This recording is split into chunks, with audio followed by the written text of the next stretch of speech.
Hi, this is Jody Fisher with a quick tip from LA Music Academy. One of the most admired and well-respected jazz guitarists in history was Lenny Breau. And he had numerous techniques on the guitar that were brand new, that had never really been seen before. One of the most famous was the way he was able to solo using single notes and accompany himself with chords at the same time. Now that particular technique has become fairly common knowledge, but there's a lot more you can add to this. So let's start off with a little bit of theory. Any of you out there that have had music fundamentals or a good guitar teacher that have shown you some theory, you've probably studied intervals. Well, let's talk about dominant chords for a minute. One of the most definitive intervals in a dominant chord, actually the most definitive interval in a dominant chord, is the tritone, or a flat 5 interval. The flat 5 interval in a dominant chord actually defines the very chord itself. So let's say we're talking about a C dominant 7th chord. Well, the two notes that comprise that tritone are the 3rd and the 7th of the chord. So in this case, the 3rd would be E, and the flat 7th, because it's a dominant chord, would be a B flat. So these two notes absolutely say C7, okay? So there's a chord, and Lenny used to love to play chords with 2 fingers like this. Now what you want to do is learn to play this with these particular fingers. Your 2nd finger is on E, your 3rd finger is on B flat, okay? Okay, now let's say we're going to play a blues. That's going to be our 1 chord, so it's going to be a blues in C. Our 4 chord, F7, is going to be the same shape, 1 fret lower. Okay, so to 4. Okay, our 5 chord, and this is a 3 chord blues, is going to be the same shape again, and it's a G7, but it's up 1 fret. So our 1 chord is here, our 4 chord is here, our 5 chord is here. Okay? Now, why this fingering? Because it frees up these 2 fingers to play melodic lines.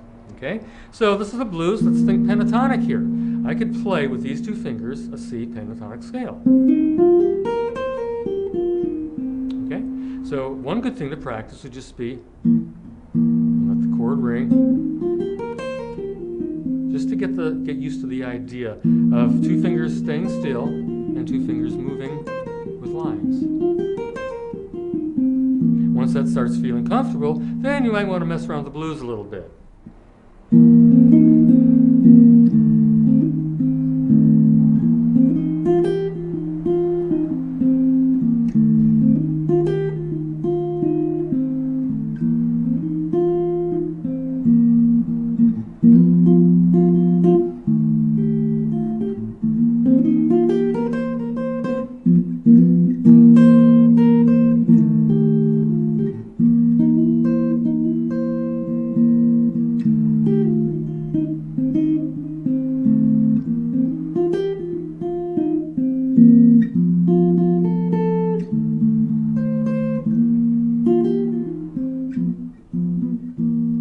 And on and on. You could play, blues like that for a lot of hours. There's a lot of combinations there.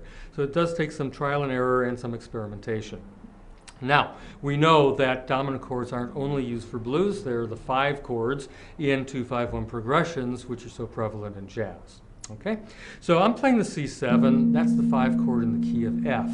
So our 2 chord is going to be a G minor 7. Okay? Any voicing. And our 5 chord, we're going to use this now as our C7. And then we have some sort of F major 7 chord to resolve to. Okay? So you could play ideas over the G minor 7. And then go into your C7 and play like a Mixolydian scale. And then resolve to the 1.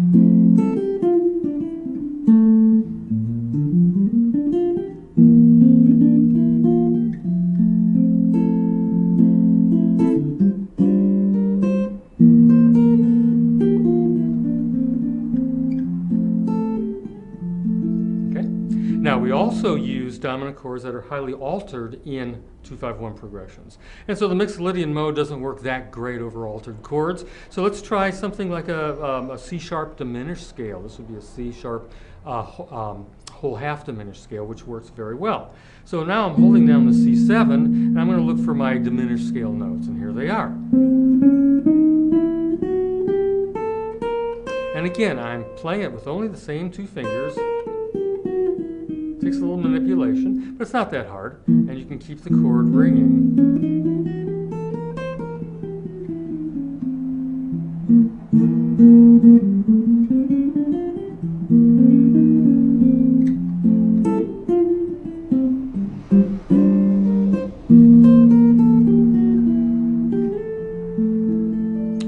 So you get the idea. Another scale you could put in there would be sort of a C superlocrian scale, which has all the alterations possible for any altered chord. So now, here's the chord, here's the scale. So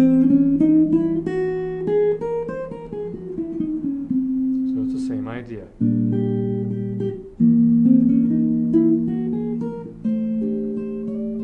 Okay? So in actual application, what you would do is pick a bunch of 2-5-1s, try to incorporate these ideas within your already existing fingerings, okay? And then apply them to songs after that. It's kind of a long road, but it's totally worth it, and it's a good bit of ammunition to add to your playing.